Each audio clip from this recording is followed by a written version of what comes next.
My name is L.A. Barnes. I'm a writer and a librarian, and I'm going to review two books by J.K. Rowling under the name Robert Galbraith, Cuckoo's Calling and Silkworm. Cuckoo's Calling, this is the cover right here, with Rowling's pseudonym right there. I'm not going to call her Galbraith because I can barely pronounce that name, so we're sticking with J.K. Rowling. Cuckoo's Calling is centered around a PI and his assistant, Robert.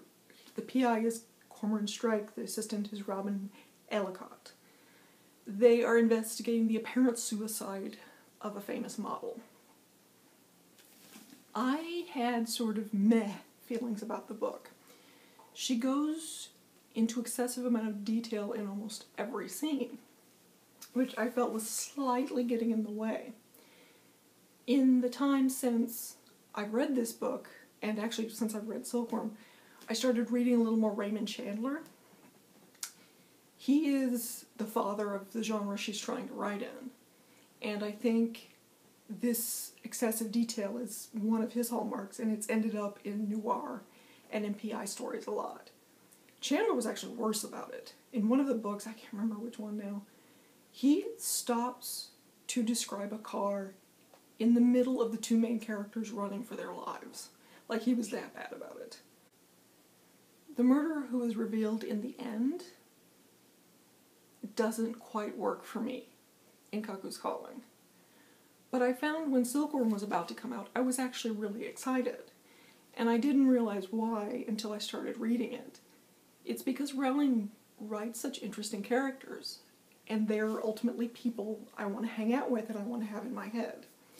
So the fact that the first mystery doesn't work, as far as I'm concerned, is not really a reason not to read it. Particularly because the Silkworm is very good. In the Silkworm, Cormoran, it's a weird name, so British. Really wish she'd give her characters easier to pronounce names. You know, like Joe or Rowling.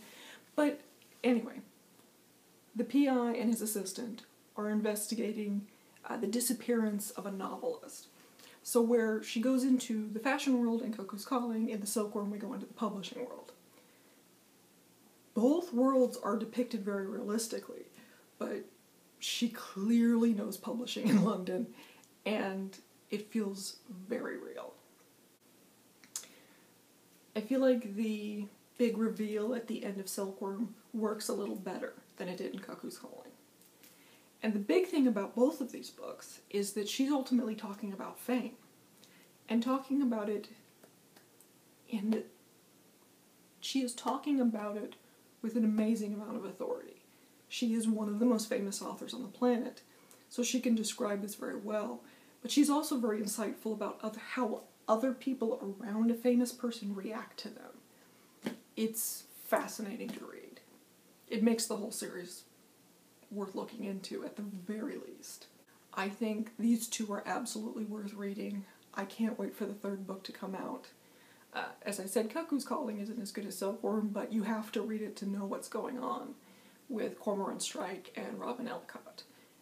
For that reason alone, it's completely worth it. That was my review of J.K. Rowling's Cuckoo's Calling and Silkworm. If you've already read and enjoyed them, please let me know in the comments down below. If you're planning on reading them, you can tell me that too. Next time I will review Stephen King's Mr. Mercedes and Finders Keepers. Subscribe and like if you enjoyed this, and I'll see you in a few days.